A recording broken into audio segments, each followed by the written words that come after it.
welcome everybody to Russia. I'm delighted to welcome you all, lords, ladies, and gentlemen, to this important gathering and important annual address in our calendar, and to welcome trustees, council members, members of Russia, and many others.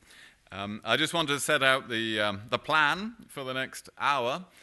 First of all, we will hear the lecture, the prepared remarks by the Chief of the Defence Staff. Then we will have question and answers until, it says here, approximately 1850. But given that we're on a military occasion, to exactly 1850 is what we're going to do. And this will be followed by a short award ceremony to present this year's Trench Gascoigne Essay Prizes for original writing on contemporary issues of national and international defence and security. And the CDS has kindly agreed to present these awards.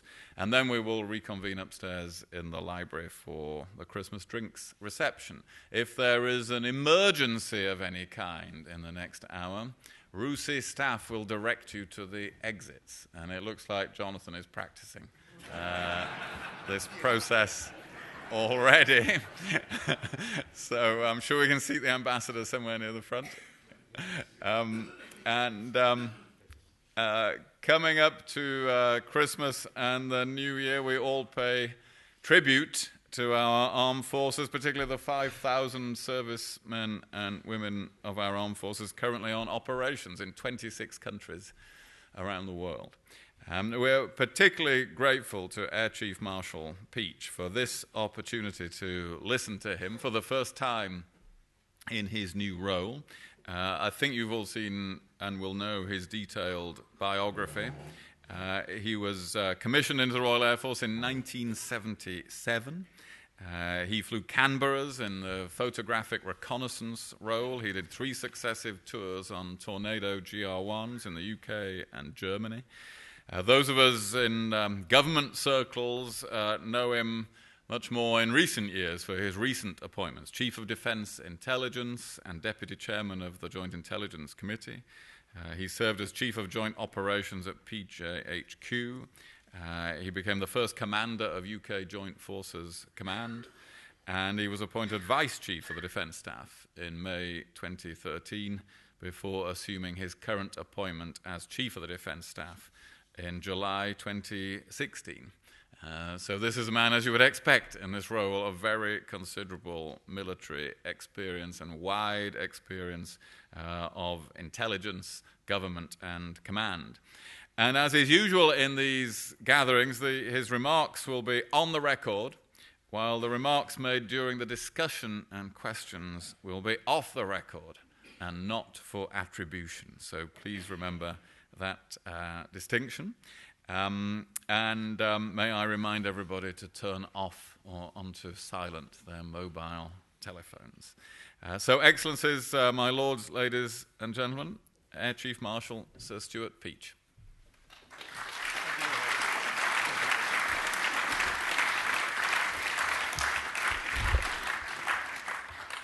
My lords, excellencies, ladies and gentlemen, it's a great honour for me to be here tonight and give this address. And I know it's appropriate, I think, to start with a quote. So I will. When I joined the Royal Air Force 42 years ago, my father, who was an infantry sergeant major in the Second World War, said, "Never volunteer for anything, son." But I am a volunteer tonight because I think it's important to take this opportunity of this annual event. And as coming from the service that is always a bit confused between habits and traditions, I'm not sure whether this is a habitual event or a traditional event. Either way, it is an opportunity for me to set out some thoughts about the world we face and what we are doing about that, and of course then to offer some thoughts about the future. I'd like to begin, though, by saying a very warm thank you to my predecessor for his 3 years of stewardship and steady and calm wisdom as the Chief of Defence Staff. And Nick Horton, of course, as many of you know, is now established and installed, is the correct phrase, I think, as the Constable of the Tower of London.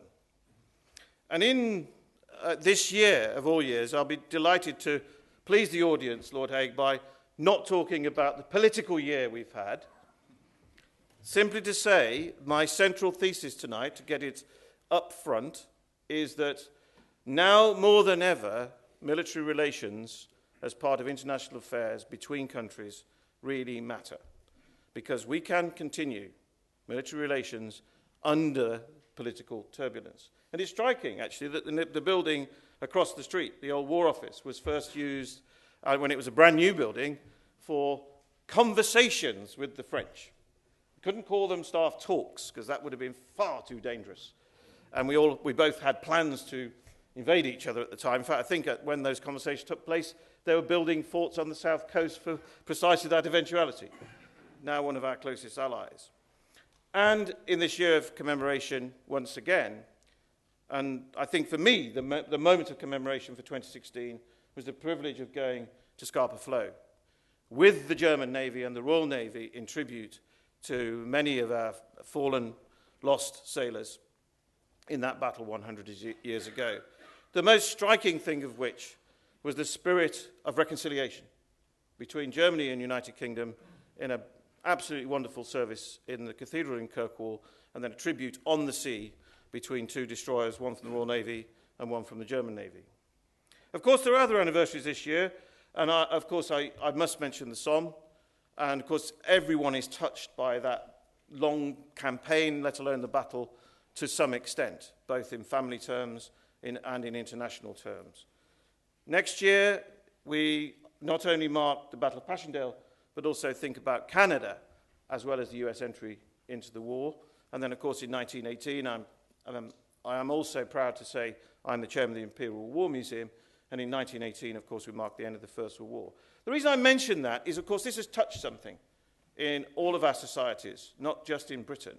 And it's touched something that means that we need to think about remembering war quite carefully. And I'll come back to that at the end, because the last thing we want to do is to see soldiers from former wars as victims. But nonetheless, when we remember the Second World War 75 years ago, in many aspects of this year, the Arctic convoys was an ideal opportunity to engage with Russia. And a very successful engagement it was, despite the turbulent politics. The 75th anniversary of the Atlantic Charter almost went unremarked.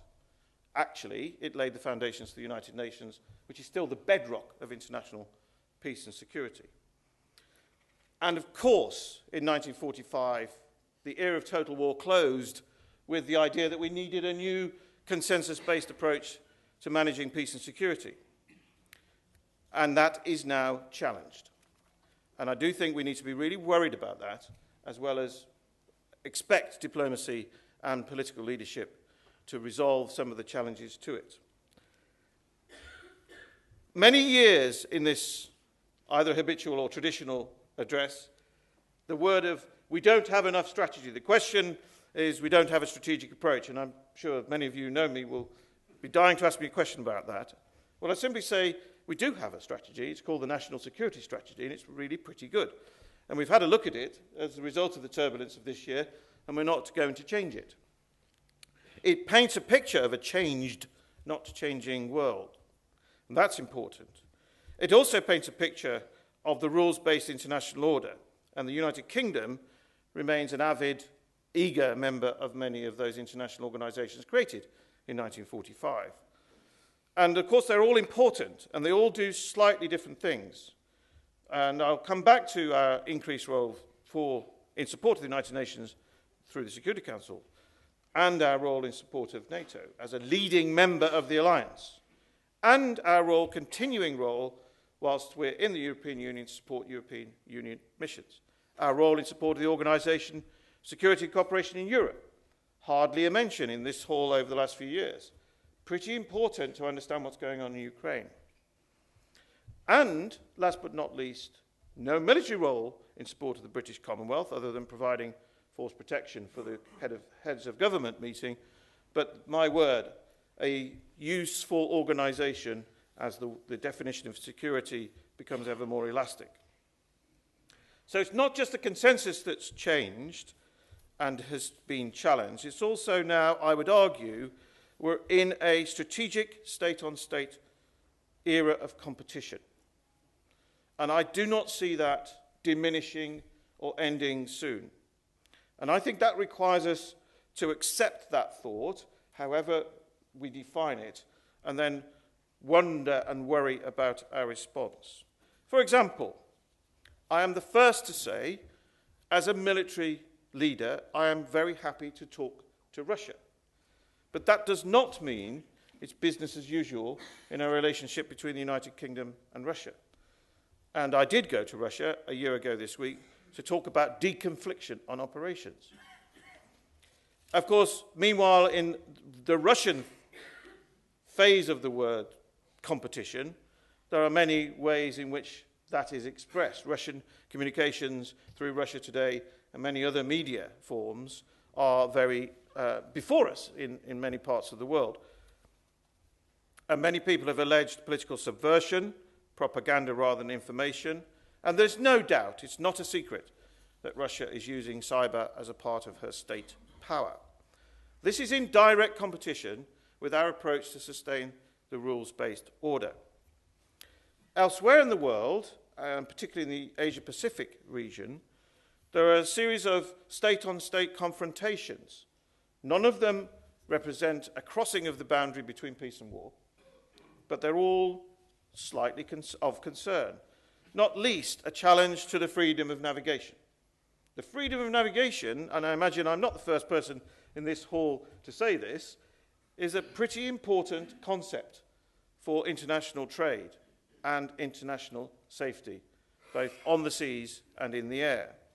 And if it's challenged, we need to push back because it's important. The concept of international airspace and international waters, they're important concepts and must not be given away freely. And in the case of one state I will name check, in the case of North Korea, we see a nuclear-style confrontation without the bedrock of deterrence thinking, without the sense of a rules-based approach. And that has to be of concern. But across the globe, and topically in the Middle East, sub-state conflict dominates our age. We see tragic events in Aleppo. We see tragic events in Syria. We see a campaign against Daesh in Iraq and Syria. And we are playing a full part in that. And I will explain what a part. More importantly, as we examine the sort of threats and risks we face, I worry about the global reach of Daesh as an idea. Copycat, using the internet, more than the internet, using social media, popping up all over the world. The Chinese state has accepted they have a problem. This is not now a localized phenomena. It is now a wider phenomena. And of course, we face, as my friend Andrew Parker has said, as Director General MI5, a potential network of combat experienced terrorists. On the other hand, they're losing territory rapidly. Foreign fighters are being killed and displaced, but they're moving in migrant flows, hiding in plain sight. One of the obvious deductions, and I think it does bear more scrutiny from the younger and the analytical community, is how we manage identity in a world where people are deliberately trying to destroy their identity documents and or their moving migrants' flows. And I think it's a very important subject. So I think the Daesh sub-state threat represents a proximate danger and a call to action which goes beyond the immediate coalition and its current operations, and therefore the coalition of 67 nations must be sustained. And if I look then even below that threshold of state-on-state competition, the challenge of confrontation, the actuality of conflict, there are other worrying trends which are not military in their expression, but they're very important, such as the blurring of the boundaries between cyber activity for commercial gain and state advantage. A very complicated boundary, very hard to attribute attacks. And of course, criminal activity where the criminals don't mind what the commodity is, where they will literally traffic anything.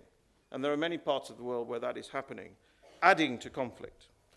So I would argue, and this is, I know, a serious point, that all this combines to create a threat and a risk to our way of life, and an element of a sense of uncertainty and, indeed, I would use the word danger. So what do we do? Well, I would argue that we need to use the military instrument as a powerful response to this. And we can exploit soft power. We can exploit our reputation in many ways. We can deploy into friendly states. We can poise. We can develop capacity in friendly states at their request. Ultimately, we can employ force as a coalition on national operations, more likely in alliance with other partners. We need to go upstream to these threats. The idea that we can defend on the south coast of Britain in a rerun of 1940 doesn't work in the world we're in. I am a great fan and understand the concept of the air defence of Great Britain, but even in 1940, it was not defence on the goal line. It was about a system that attacked the attackers, and that's what we need to still bear in mind. And we need a full spectrum response to the upstream problem, which integrates diplomacy, the military effect, and economic influence, information and the media, as well as our other strengths. We're rarely mentioned in these lectures around our medical services and education. All of this within either a role such as support to the organisations we're in, or as a coalition of the willing. The second thing I'd really like to emphasise, noting that all of the heads of the agencies have spoken recently, is that we really need to accept that military intelligence is a valid form of activity. Now more than ever, we need to understand other people's military capabilities. Defence intelligence is rarely mentioned in public, but defence intelligence is that fourth element of British intelligence alongside MI5, MI6 and GCHQ. And we really do need to make sure that defence intelligence is strong enough to understand the world we're in. Much more importantly, as a former member of the Joint Intelligence Committee, that military intelligence complements the work of the other intelligence services. And I give you my word, ladies and gentlemen, that when you see what's going on in the fusion centres, including the newly launched National Cyber Security Centre, the military are playing a full part.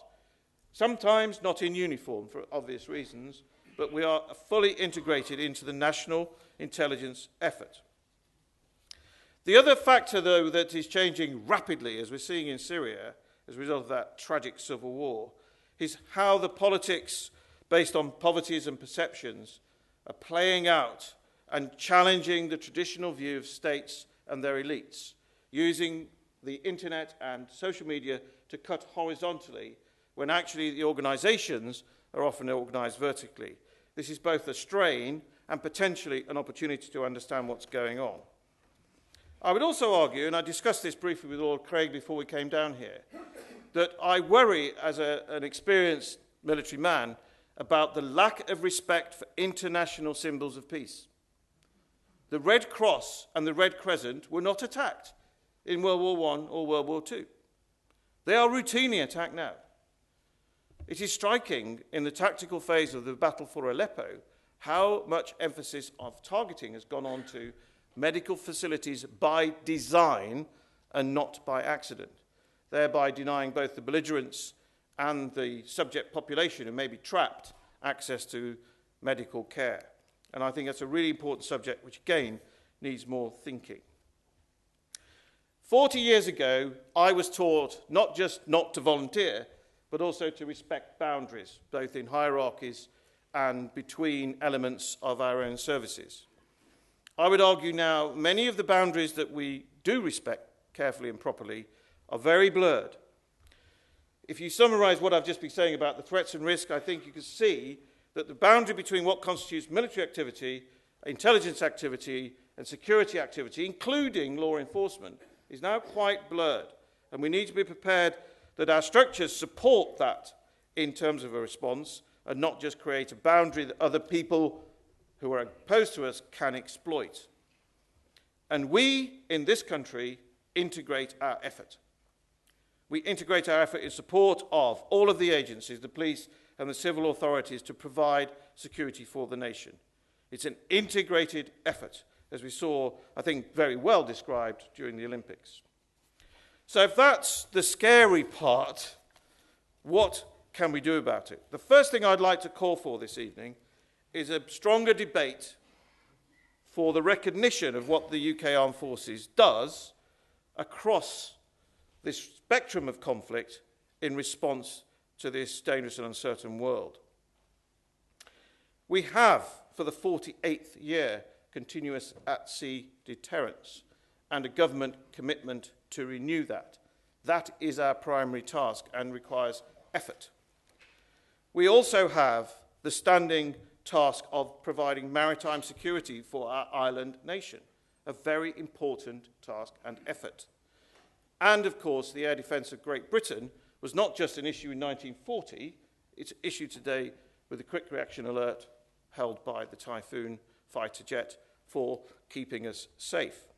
So these standing tasks, rarely mentioned, are the bedrock of the task that the military undertake in support of the nation. And, of course, they are supplanted and, of course, changed by requests from the civil authorities to support them for everything from floods to more exciting opportunities to support counter-terrorism. And all of those tasks are part of our homeland offer. In addition, of course, and much discussed in this room over the last 15 years, is our ability to intervene at range. That has pluses and minuses. We have a generation of servicemen from all three services who have a real depth of experience in counterinsurgency. And that is a major advantage in understanding the world we're in. But on the other hand, we have to pay attention to readiness for some of these other tasks. And we are very active on current operations. Lord Haig has made the point for me. 26, 30 operations, 26 at the beginning of the year, 30 at the end of the year, 6,000 people deployed. It goes up and down on a daily basis. It ranges from Operation Shader, as we call it, which is our offer in the counter-Daesh operation, where tornadoes and typhoons are at the vanguard of that operation and have now conducted over 1,250 strikes. 2, the support for the capacity of the Iraqi army to take and support the fight against Daesh in and around Mosul and elsewhere in Iraq. We are still active with over 500 servicemen in Afghanistan in support of a NATO mission, which is enduring and is in support of the Afghan security forces. We have undertaken Baltic air policing in support of the NATO alliance. We're about to deploy an armoured battle group to Estonia as part of NATO's enhanced forward presence. We are active and playing a leading role on counter-migration operations in the Mediterranean, both in support of NATO, in the Aegean and the European Union, closer to Italy. So these are operations that are all consuming effect and creating effect and consuming effort. In addition, we're deploying several hundred short-term training teams around the world to build capacity in other countries, to work with allies, some of whom are new allies, many of them are traditional allies. Some of them are our Commonwealth friends in Africa. And I said I'd come back to this. We're about to deploy a pretty sizable force into South Sudan in support of the United Nations, a troubled country. We also have a very strong British element to the United Nations mission in Somalia. And we're also supporting the EU mission in Somalia, and we have a small presence in the EU mission in Mali. So we're actively building capacity of our friends and allies. But these tasks, as in the defence of the homeland, will evolve and evolve quickly. And we need to respond by amending and changing our force structure to those new tasks. I would also add, and it may be the first time this has been name-checked for a few years, in addition to creating an intelligence effect and paying close attention to military intelligence, we also need to pay more attention to counter-espionage and counterintelligence to protect our hard-won research, protect our industry, and protect our competitive advantage. So what will we do in the next few years? My predecessor last year outlined the outcome of the then recently published Strategic Defence and Security Review, £178 billion worth of investment. First and foremost, we will replace the deterrent, and that is now a very strong vote of support for that in Parliament, a big programme. We are on the cusp of delivery of HMS Queen Elizabeth, moving from Rosyth to Portsmouth in a few months' time, and then we will develop the Lightning II carrier strike capability in the years that follow. There are a number of air systems that will be developed, such as Typhoon, and brought into service, such as Lightning II, as well as A400M to supplement the C-130 Hercules and develop our air capabilities. In my own former command of the Joint Forces Command, there are a number of programs to enhance intelligence, surveillance and reconnaissance. And in the world we're in, I find it quite troubling if somebody asks me a question why we're bothering to invest in that. And on the land system, we're busy trying to upgrade our Challenger tank fleet. Armour is still important and is still necessary to be modern enough to survive. And then, of course, we're creating cyber capabilities, both regular and, I will say, importantly, reserve. I think the way in which we develop the reserve proposition is an important part of modern warfare and our response to the world we're in. It is not simply about getting the numbers, as many of the newspapers have focused upon. It is about the capabilities that the reservists offer to the country. So our journey to the Joint Force of 2025 is wide and varied to develop a credible force.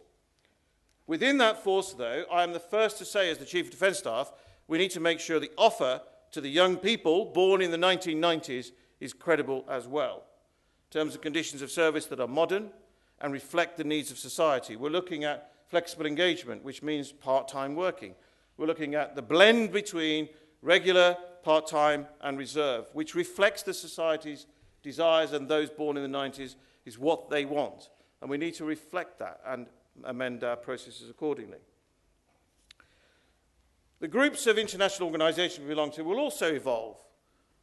We support the United Nations through our membership of the Security Council. We support the North Atlantic Treaty Organisation. I am proud to be the military member on the NATO Military Committee. But beyond that, I think there's also room for what I will call clubs within clubs. Close-minded allies. The Northern Group, for example, is a political idea expressed 6 or 7 years ago. We now have a military meeting every year to support that. It is without prejudice. There is no treaty. There is no guaranteed outcome or communique.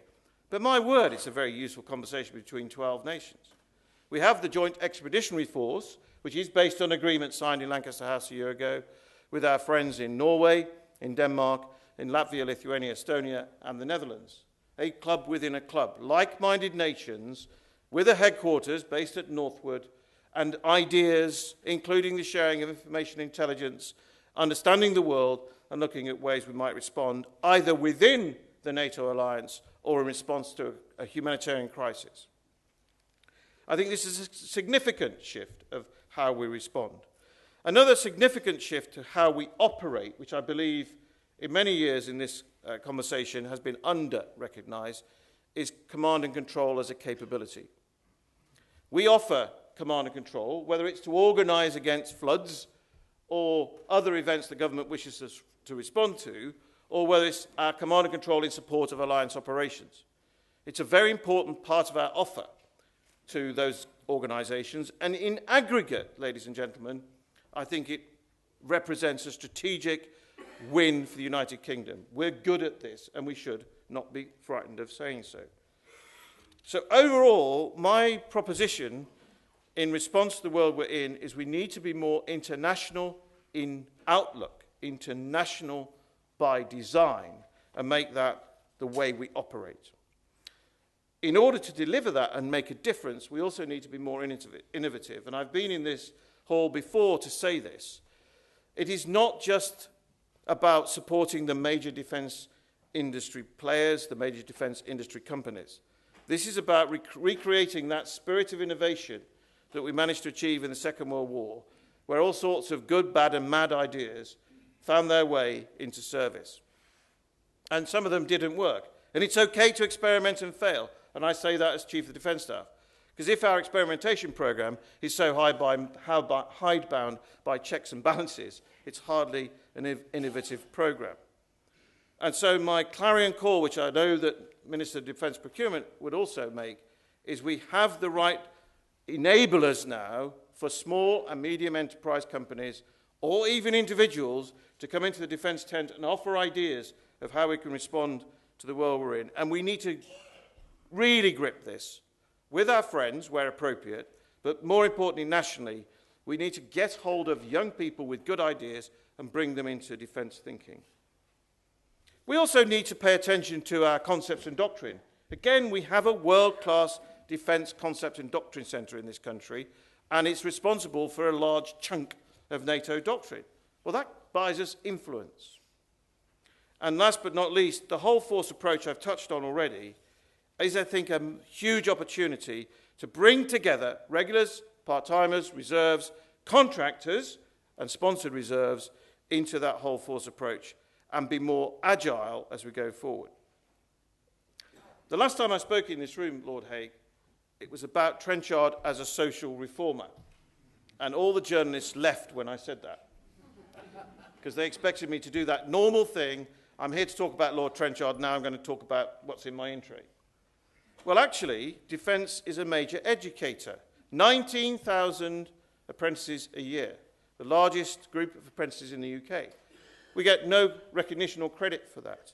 But actually, we are very serious about expanding all of our apprentice programs, including civil servants, including in cyber, including in new technology and techniques. We are now reaching out to almost 1,500 companies through the Armed Forces Covenant. That's a pretty significant change. And that means we're reaching into industry and reaching back from them. So I think we are a vehicle for social change in the nation. We still have a good pay offer. We're still well recruited, although I'm not complacent about this, and we need to pay attention to what the generation who is now old enough to join wants. And I will also mention that we continue to abide on all of our operations, not only to national law, but international law. We abide by the law of armed conflict. We have rules of engagement, and we pay close attention to the minimizing of civilian casualties. Where wrongdoing is evidenced, we will investigate it.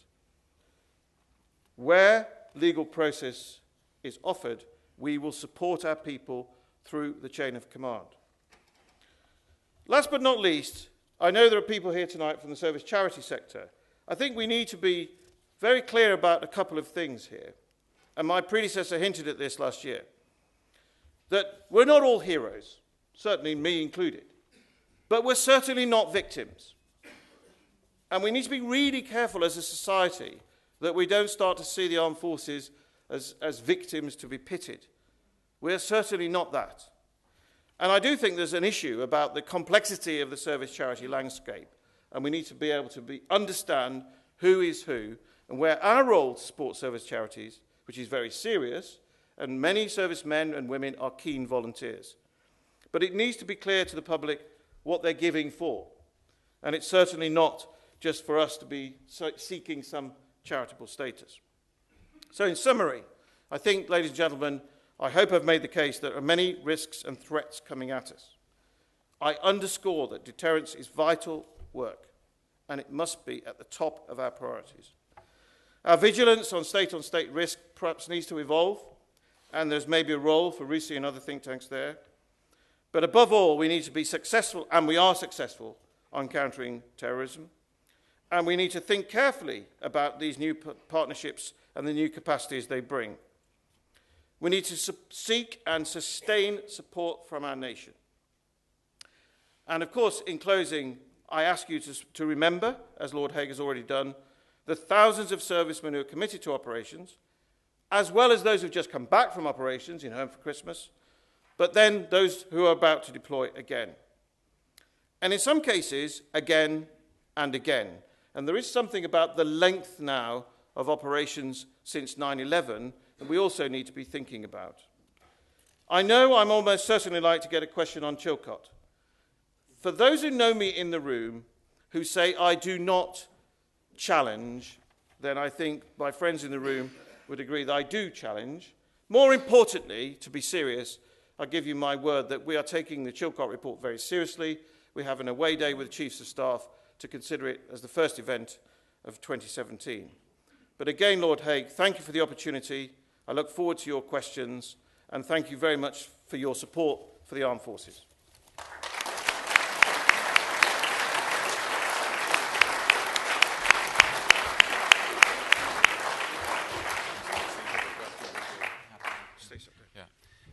Thank you very much, CDS, for an address that was thoughtful, informative, and clear about the international and innovative defence that we need in the future. And we have 16 minutes for short questions and answers, which I will kick off